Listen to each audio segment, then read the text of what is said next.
Hello everyone and welcome back to another video. Today we're going to be doing team previews of every single team that is going to be in the APAC region.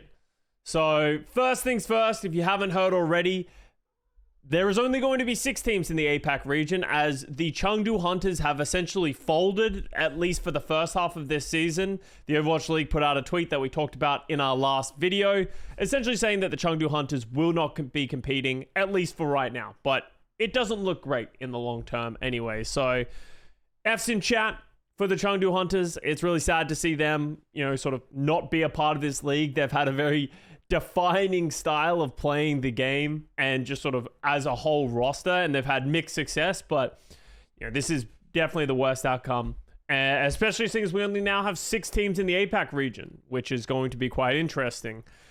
Another quick reminder is that in the knockout stages, the contenders teams from the APAC region will be able to qualify through the knockouts to potentially take a spot in the midseason madness or in the final playoffs. I believe right now there is only 2 spots up for grab for the midseason madness, but we'll see what happens as time goes on because 2 seems really quite low, and it's going to be difficult for any of these contenders teams to take 2 spots away from the 6 Overwatch League teams that already exist. So let's talk about these 6 out teams that already exist. But before I do, I want to highlight a tweet here from Roston Yu, who is the GM of the Seoul Infernal and was from the Philadelphia Fusion in the past. And he essentially said that over their team's performance the last few months, they've decided that they're going to stick to a 5-player roster, and they're going to sign, in the follow-up tweet, they're going to sign one of their coaches, him or someone else, to fill out the final spot for this entire roster, which is annoying because there's a 6-player league minimum, right? When you have a 6-player league minimum, there should be a requirement that they have to have 6 players. Obviously, the Washington Justice did this last year. We've seen it from the Valiant a bit in the past, where they just fill in that extra player with someone who's never going to play and just go with a 5-player roster. That's fine with me. I think we've seen the success of 5-player rosters. I can understand why teams want to build around 5 players. It's obviously been a lot of very successful for teams just sticking to 5 solid players. And you don't want to pay someone to sit on the bench. You don't want to have someone just permanently sitting on the bench. So if you want to just play 5 players, that's great. But this system is currently broken. It's not being used how it's supposed to. So the league either needs to enforce 6-player rosters, or they should reduce their requirement of teams to be 5 players. That makes sense to me. But the reason this is important going into the APAC team previews is 5 of the 6 teams right now only have 5 players or a coach on their roster. The only other team that doesn't have only 5 players is the Hangzhou Spark. So let's talk about them. Let's get through them all. Let's start off with the Seoul Infernal. Obviously, Roston just sort of highlighted that team, and this will be the 5 players that will be primarily seen for this roster. We have MN3 and Zest on the DPS line, which played for the Philadelphia Fusion last year, both as rookies. Heavily impressed a lot of people. A strong DPS duo. MN3 is the really solid hit scan player. Zest is just the most aggressive, somehow team fight winning player that just seems to run circles around his opposition. Very exciting player to watch, and exciting DPS duo as a whole to keep an eye on, because I expect them to only get better as they get more experience around them. And now that their roster has sort of been messed with a little bit, maybe it can be better. So Fixer has returned as well as a support player, which got mixed results and sort of impressions from a lot of people. Fixer was fine last year, I think, is the general consensus by a lot of people. I don't think he was the problem, but he wasn't winning you games either. He had that one mid-season madness game where he played Ana and hit the world's craziest sleeps, especially against Shy on the Hangzhou Spark. But other than that, he was just fine. And I don't have a problem with Fixer being on this roster, but nothing about Fixer screams to me, this player is going to take over the game. But he is going to be partnering alongside Skewed, who has had an interesting career so far in the Overwatch League, because he was on the LA Gladiators, I think the last 2 years? Let me just double check this before I potentially lie to you guys. Yeah, last 2 years. He has been on the Los Angeles Gladiators, and he's really been known as a brig specialist. He was known as one of the best brigs we have in the league. His ability to craft rallies and just sort of get so much value out of this hero is almost unparalleled within the league. But unfortunately, because he was playing alongside Chu, he wasn't able to play his primary role, which was flex support. Skewed at the end of the day is a flex support who just plays a very solid brig. But because there were very few double flex support metas that came through, we never actually got to see that from Skewed. So now, as the only flex support that is existing on this Soul Infernal team, I'm curious to see what type of power he's going to bring within this role, as now everything leans on him. He's obviously a mechanically talented player. Everyone who's played with him on the Gladiators has only said good things. So now we get to see what the true test of being that solo flex support is going to bring. And then the last player to round out this Infernal roster is Mag, who had a contentious career, to say the least. He did his rookie season on the Washington Justice. He got another run of it in his second year, and he's okay. And I think the most difficult part of it is that he was so hyped up coming into this league. Everyone was like, Mag is him. He's gonna be the guy, coming off of a lot of success of contenders. And we just haven't really seen that in the Overwatch League. He's had some good moments, but there's also been a lot of shortcomings. And it's hard to know if we attribute that to the Washington Justice and everything that was happening there, or is Mag a core component of that failure? I'm glad to see Mag is, moved on from the Boston Uprising for one, but is going to get put in this position where he is the solo tank again and he gets another chance. And an interesting comparison that I've seen people drawing is like, is Mag going to be the new OGE? The OGE that played for the Dallas Fuel, where he was incredibly hyped up. He had some great moments, and that sort of compounded everyone's hype for him. And, everyone was really excited. But then over time, the career just sort of dwindled and never really flourished again. Is Mag going to have that same sort of fizzle out in his career, or is he going to be able to step up to the plate now that he has a different set of players around him? Because he has a good team around him. M3 Zest's DPS line fixes Skewed. That should be solid, and it should be quite good in the East. So how good are they actually going to be? That's what we have to find out. So for the coaches, they have Jin, Chara, and Sungmin. I believe this is all the coaches from the Philadelphia Fusion last year. So honestly, Soul Infernal is kind of just the Philadelphia Fusion again, but add Mag and Skewed, which I don't know if that's an improvement, because last year their tanks were, oh god, putting me on the spot. I think it was Bellis Rhea and Fury last year, which, Bellis Rhea was good on the main tanks, but, Fury was sort of on the way down in his career in terms of just sort of like what he was able to offer, and we didn't see him much. And then, there were some good things from Aim God, but is Skew going to be an upgrade? We will have to wait and find out. So let's talk about the other Soul Dynasty team, because it's a very interesting one, because there are some legends on this roster, but it doesn't feel like they're being considered to, have that level of firepower this year. We have Prophet and Void. So Void currently is the only solo tank, and he was obviously in the past one of the best off tanks to ever play the game. And you can't doubt that, but a lot of people were surprised to see Void come back and sign for the Soul Dynasty, because he said last year, this will be my last year, please cheer for me, stay excited, because I'm going to go, I think he was going to go do his military service, and he was just going to retire from Overwatch. So it was interesting seeing him just come back at all, but now he's the solo tank on in a game in where you need to be able to play those main tanks. There are rumors going around right now, nothing confirmed or locked in just yet, that Bellis Rhea might sign to this roster, which would give me a little bit more confidence of Void play the off tanks, Bellis Rhea play the main tanks. It'll be very similar to what we saw from the Philadelphia Fusion last year when they had Fury and Bellis Rhea. Void and Fury, obviously both great off tanks. That would make me a lot more comfortable about this tank line, because we haven't seen Void play Wrecking Ball or Winston. So when you talk about the DPS line, they have retained Prophet and they have add Prophet. Bro. Why? There should be rules and regulations against having two players that pretty much are the exact same name, especially when they're both DPS players. We're going to come up with a way of how to sort of describe these two players in game and have them be different, but Prophet is, in my opinion, one of the greatest players of all time. Big P is what we're going to call him for this one. And then Prophet is going to be Little P. That probably won't fly on main broadcast, but we'll work it out.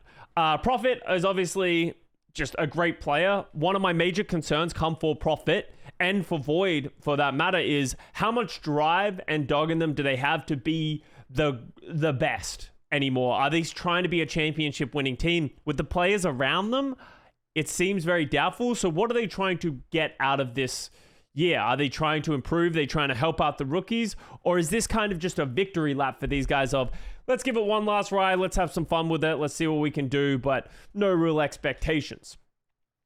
If that is true, then I don't see this roster going very far, especially when, you look at Prophet, and, Prophet is a good hit scan player coming out of contenders, played for O2 Blast, as a solid player, no doubt about that. But from what we've heard, and, the people who've seen him a lot, he's not going to be the next coming of the greatest hit scan unless he makes dramatic improvements.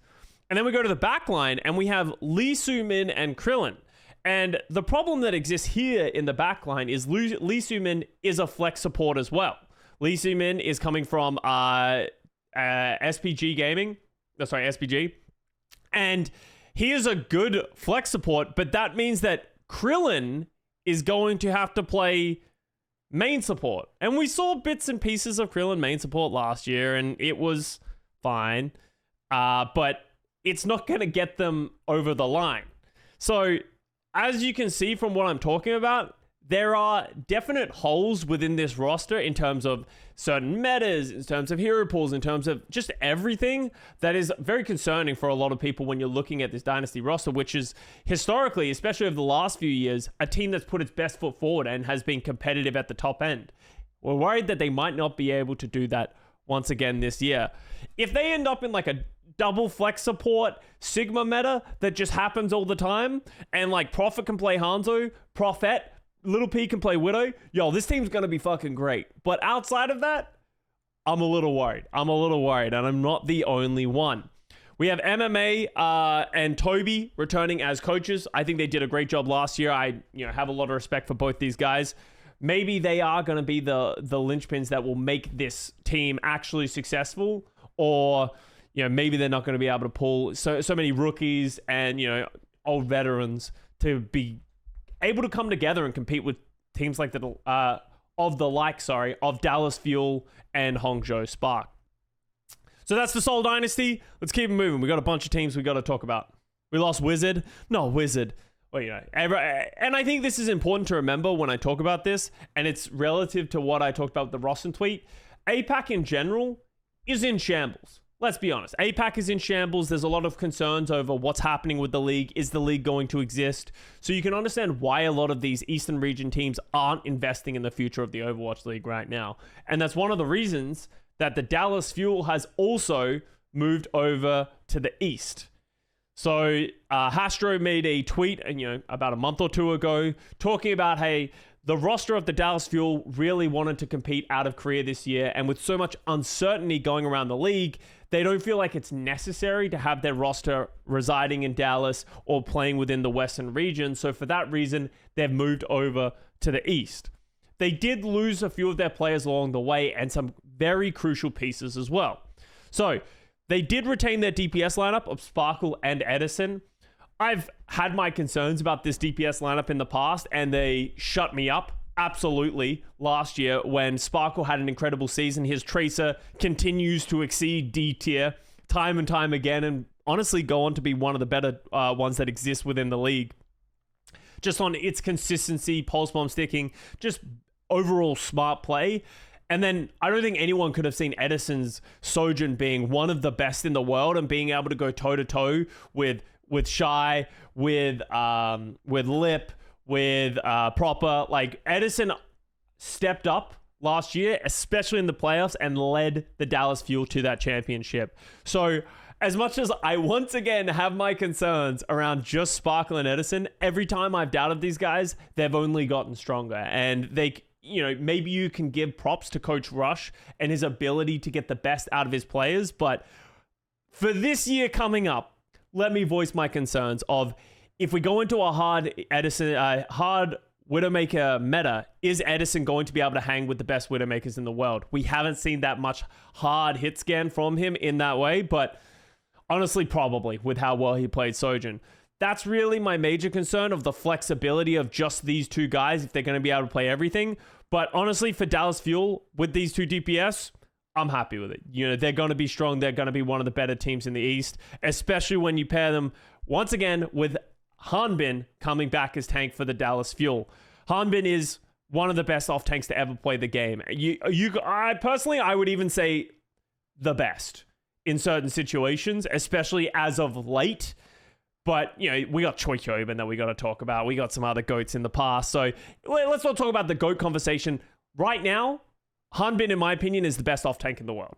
And he is going to be great. And he's such a smart player that he's one of the few guys that I actually trust to be able to play some of these main tank heroes. Reinhardt, we've even seen a little bit of Winston from Hanbin. If he can work that out and become a great solo tank, that would be huge for the Dallas Fuel, because everyone who's played with him and talked, you know, with him says he's a great leader. He's great at sort of working around and communicating with his team. So I'm happy with Hanbin solo tank, even if we do have the concerns of, will he be able to play those main tanks? There's nothing more I need to say about Hanbin. He's fucking incredible.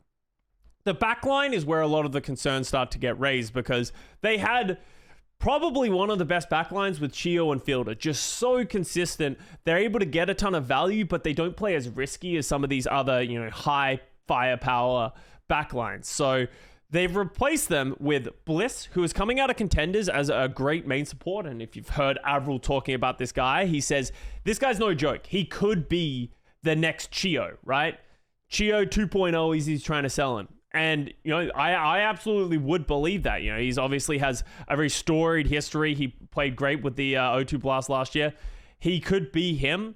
But for me, I'd rather just have Chio, who is Chio, you know, rather than some guy who could potentially become Chio. And then on the other hand, you have MCD, who is replacing Fielder. Fielder is, everyone always says, is an underappreciated flex support within this league, because he's not as flashy as, you know, your Shoes and your Violets and the likes of those guys. But Fielder just gets it done, while MCD, over the course of his history, he's been around for a really long time. What is this? He was on Element Mystic in 2019. Wait, they don't have any of his OWL stuff on his...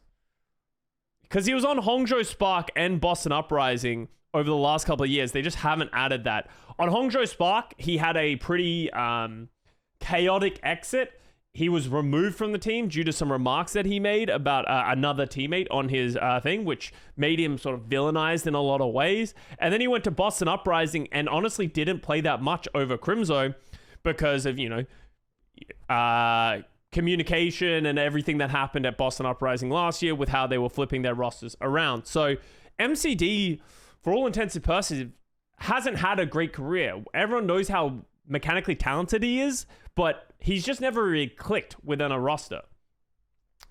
So the question is, why is MCD here? And you need to look back to Rush as the head coach. Rush is probably, especially if he does well with this roster this year, needs to be considered one of the best coaches to ever touch, you know, the Overwatch League and Overwatch as a whole. He's retained Aid, retained Rascal. So this is going to be the same coaching staff and the same management that we've seen in the past. If anyone can pull the best out of these players, it would be Rush. Because Rush has done this time and time again. He did it with Edison, someone that not a lot of people believed in after his stint with the Atlanta Reign. And look at what he was able to provide last year. Another big thing about it is Rush is known to hire players and bring together players that he's worked with in the past. If you saw MCD's Wikipedia page, he came from Element Mystic. He has worked with Rush in the past when Rush was coaching that team. So Rush has prior history and MCD has prior history with his teams in the past. So that is likely why MCD was chosen over other candidates. And honestly, why I have a little bit more faith in MCD than I would with him on absolutely any other team. So I am once again apologizing to Dallas Fuel fans, because I am probably going to be a doubter of the Dallas Fuel, and a doubter in the way of, like, I don't think this team can win the league this year. I think they're in the top tier, but I would be shocked if this Dallas Fuel roster could be whipped into a shape in which they could compete with the very, very top ends of the Overwatch League, they're still going to be very good. Easily, in my opinion, top 2 in APAC. But I don't see them being able to hit that ceiling that they did last year. I think they had more talent last year. I think they had more upside last year with the roster that they had than what I'm looking at right now. But hey, every time I doubt Dallas, Tasmo comes out of nowhere, fucking punches me in the face, and Dallas will end up winning a bunch of tournaments. So if that happens again, you need to take your hats off to Rush, and I will once again submit a formal apology to all the Dallas fans at the end of this year. But let's keep it moving on. Let's talk about, in my opinion, going to be the best team in the Overwatch League in the Eastern region. It's the Hangzhou Spark. This roster is the culmination and the combination of the Hangzhou Spark of last year and the Chengdu Hunters. And they've honestly grabbed the best pieces of both of those teams, merged them together, and created this Hangzhou roster. But there are other upsides around it as well, on the fact that they've actually acquired, in my opinion, one of the best coaches and, historically most successful coaches from the Chinese region. They are now a fully Chinese roster with Ray coming in to be the head coach. Ray was the coach who, 2021, when the Chengdu Hunters had a lot of their success.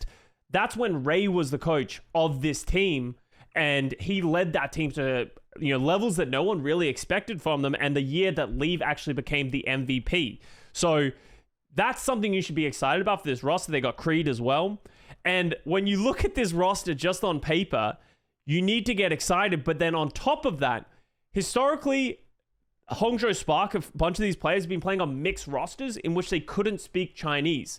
This is a fully Chinese roster, top to bottom. So they will be able to, play and compete in their native language, which will go a very long way in making this team successful in ways that they haven't been in the past. So for the DPS lineup, they have Shy and Leave. Just let that sink in for a second. They have Shy and Leave. Both, Leave 2021 MVP. You can say all you want that Leave didn't have a great season last year. That's because he was trying to carry Jinmu's small hero pool to success. Now he is combined with Shy, who is not only one of the best hit scans in the world, is an extremely flexible player. He can play the Tracy. He can play the Echo. He's played pretty much everything within the league. Shy and Leave are them. As Brett just said, they will be the roster that is going to just absolutely dominate and potentially one of the best DPS duos, if not the best DPS duo in the league, just with their added flexibility on top of that. This is a team that you should be afraid of if you are any team in the West when we get to these LAN tournaments in the midseason and the playoffs, because if Shy and Leave are playing well, there aren't many people who are going to be able to keep up with them. But let's talk about the tank line, where there are question marks of Gushui. You have to agree is considered one of the best main tanks, or at least best Winstons to ever play. He is on par, in my opinion, with Fearless and Smurf with what he's been able to accomplish on that hero. He just hasn't been as successful, but in my opinion, it's because he hasn't been surrounded by as great of players in the past with Hangzhou Spark and whatever the fuck's been going on with these guys for the last few years. But Gushui is a great player, and especially when you pair him with 20, who, if you don't know who 20 is, it's actually Elsa, who played with the Chengdu Hunters back in 2021. He's rebranded to 20. Elsa had one of his best years of his career in 2021. He was exceptional on those off-tank heroes, but directly after that decided to retire, citing just a lack of passion for the game, but he's come back for Overwatch 2. The problem with that is that does he still have it? Is he still great? Those things don't usually get lost, but he hasn't played any Overwatch 2 competitively. I don't believe he played in Contenders last year. He literally hasn't played since, or at least placed in a great tournament. Oh, actually, yeah, he probably would have played in the playoffs with the Chengdu Hunters. But yeah, essentially, he hasn't played since the 2021 playoffs. So the game has changed dramatically since then. Is he going to be able to just step back into success? So there are concerns around the tank lines of, like, if they get a weird meta, are they going to be as comfortable as some of these other teams? A lot of concerns and questions that we have for them. But the back line, Lengsa is coming in to be the main support, I think Lengsa's solid. I don't think he's incredible, or he's, in my opinion, not the best Chinese main support. I would have rather gone for Xerneas from the past, but Ray was the person who benched Xerneas or Yveltal in the playoffs in 2021, saying that he was like reading anime or mangas and stuff like that in scrims going into the playoffs, and there was a lot of contention there. So Lynx is not a bad choice to be picked up as that main support player, and we'll really get to see what he's got, because you don't want to be the weakest link. But if you are going to have a weakest link, honestly, main support I think is the role to do it in. And then they have Monk in the flex support, who I think has been incredibly good on every team that he's been on. Everyone's always hyped this guy up. Dude, why are they always showing contender stuff? He's been very good every team he's played on. Even when his teams have sucked, I think Monk has usually held his own, and he is probably one of the best, if not the best, Chinese flex support that they could choose for. So realistically, the Hangzhou Spark is the greatest team that the Chinese Overwatch could provide. Maybe some slight changes in the support roles, but for the most part, this is the best fielded team that the Chinese country could offer. And I expect a lot of this roster to be the China World Cup team that ends up showing up to BlizzCon later this year. But there is a lot of upside. And I think this is really the first time that we're going to be able to see what the true ceiling for a lot of these players is going to be, because in the past, when Shy has fallen short, or when Leave has fallen short, or anything like that, it's usually because they haven't had great players around them, or there's been weird coaching decisions, or there's just something that has gotten in the way. I genuinely believe that is not going to exist for this season. So keep an eye on this roster. This is one that's going to be exciting and really could just sort of like dominate in a way that not many people are able to expect. So the Guangzhou Charge, let's talk about them. This is the team that was heavily snubbed, in my opinion, by the Plat Chat boys when they did their power rankings. We have pretty much the same roster that came in at the back half of the season of the Guangzhou Charge last year. And I feel like when people remember the Guangzhou Charge, they remember the bad one that played in the first half, when we had like Unique, and we had... God, I can't even remember the players. What do we have? We had Unique, we had Develop, we had Rio. Like, it was just all over the place. It wasn't very good. None of those players reached their potential. But towards the back end, they're actually playing quite well. They were just in such a deep hole that they weren't able to get out of it. But there's a lot of good things to keep our eyes on. Choice of One Jimmy, as much as Jimmy is a meme historically, and I actually, when I talked about Jimmy, I wasn't happy with his playstyle when he first entered the league. He was playing very well towards the end of last year, to the point that Aprita wasn't not playing because he had injuries or whatever was going on. Jimmy was literally just the better hit scan player on this roster, and proved that he deserves to be there. If he can keep going with that momentum, he's a good hit scan player. He's not as good as Shy or anything like that, but he's not just doing crazy 360 jump shots 90% of the time, flanking to the backside of their spawn on Dorado or anything like that. He's just overall solid, and I genuinely believe Jimmy will fuck this year.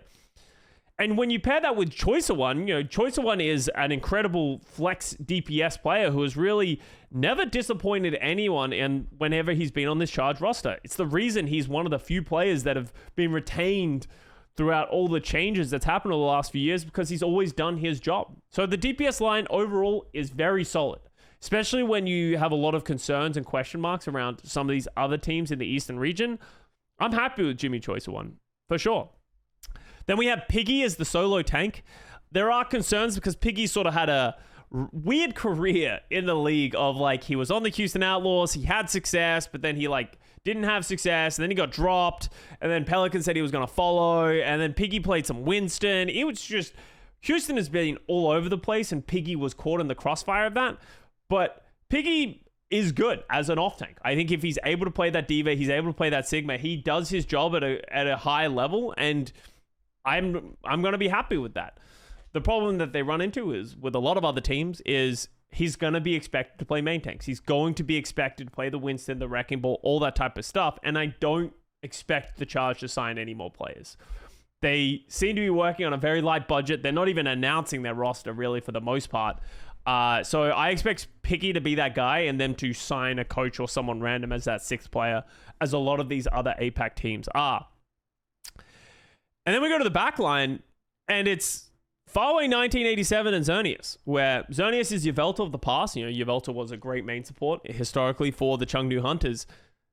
If you went back to 2021 and you said your backline was Faraway 1987 and Yveltal / Xerneas, you're really happy with that. That's a really good backline.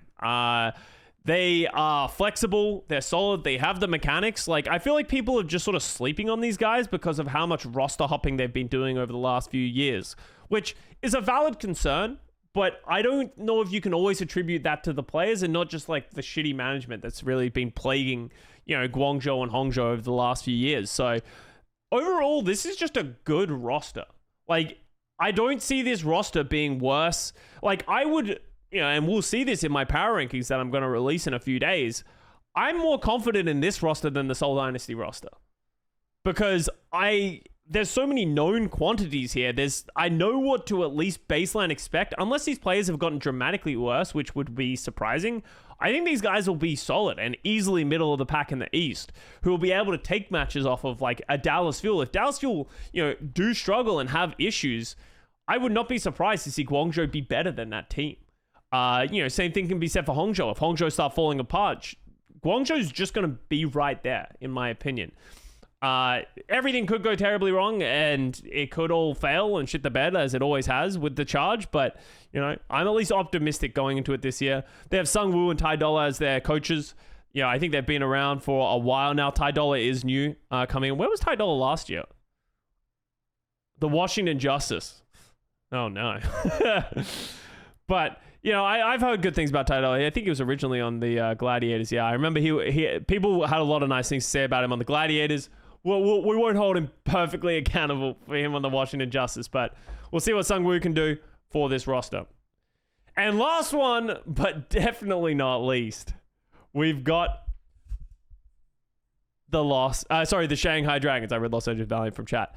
The Shanghai Dragons. And there is some off-the-goop shenanigans coming off with this team production. Obviously, Shanghai Dragons is owned by NetEase, and NetEase is a big part of that, you know, that China deal that happened with Overwatch. So people are just happy that the Shanghai Dragons are fielding a roster, but they are definitely not investing the same amount of money that they have in the past in the Overwatch League, right? You go back to think about how much money the Shanghai Dragons spent on their roster in 2020, 2021. Like, they had crazy players. In 2020, they just bought Fleta from the Seoul Dynasty. Let's not forget that they just bought Fleta. Not many teams could do that. Fleta, who was considered one of the best players going into that year and ended up winning MVP in 2020. They don't have that money anymore. They historically, had like a bunch of coaches. Like, I was looking at it earlier. They only have Moon and Bebe as coaches this year. So Moon is the head coach, Bebe as a player coach coming in this year. But back in 2020, they had a man on the Wikipedia who was being paid who was a chief hype man. That's how many staff they had in the past. They had a hype man for their roster. Like, the Valiant's out here fighting for their lives, and the Shanghai Dragons are like, you know what we need in our lives? A hype man. Like, so there's so many differences that you need to distinguish between previous Shanghai Dragons and this current iteration for their management. And that will probably be the right reason why this roster looks the way it does. And honestly, if you looked at it on paper, especially if you went back a couple of years, you'd be like, it's a good team. They got Hisu, they got Fleta, they got Bebe, they got DM, they got Gangnam Jin. You would be excited for this roster. But as soon as you look in the positions tab, that's where it starts to get a little sus. So in the DPS lineup, let's start with the good things. They have Viper and Hisu, which is a solid DPS line. Viper's coming out of Contenders. He's a good player. Played for the O2 Blast squad. I don't think he played a ton, but he's like a flex DPS player. He's only listed as a Genji player, but he'll be solid. I think he'll be able to cover a lot of roles. I don't expect him to be the next proper or anything like that, but he should be able to hold his own. And Hisu has a storied career as long as being Jaws' favorite player in the entirety of the Overwatch League, to the point that Jaws voted for Hisu as a DPS role star last year. I don't know what Jaws was thinking last year, but Jesus fine, right? Like, he's a good hit scan player. He's been around the block for a long time. He will definitely get the job done. But now it starts getting weird as we go over to Fleta on Tank. Fleta on Tank. Which is a weird choice because, first of all, Fleta didn't have a great year last year. He really struggled playing DPS. He didn't have that same, level of play that we knew from him from 2020, 2021 when Shanghai Dragons had a ton of success. So he's now role swapping to Tank, which it's not only like we have the old problem where it's like, is Fleta going to be able to play the main tanks?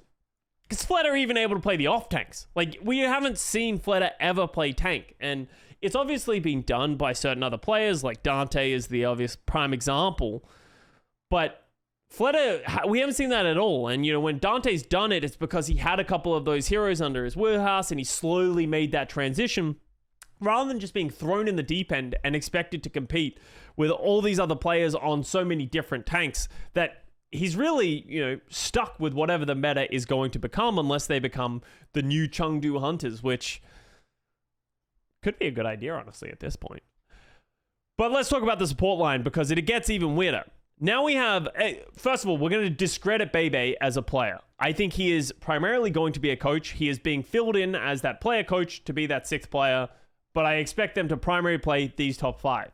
So then we got Gangnam Jin and DM. The fear comes here is DM is rumored to be a flex support player, which makes sense. He's a hit scan player who was incredibly good and mechanically talented.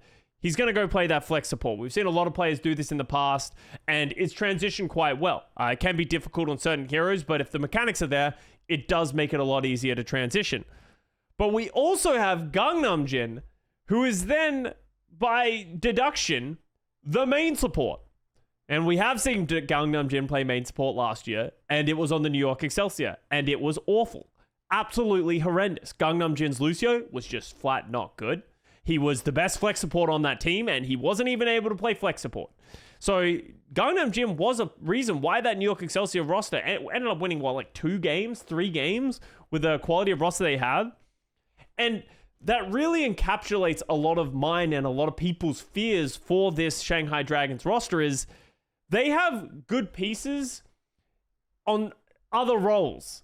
And it would be fine. Like, if Fleta was the only changing factor and they could put a lot of resources and time into supporting Fleta and he had a great team around him, then I would be more sold on it.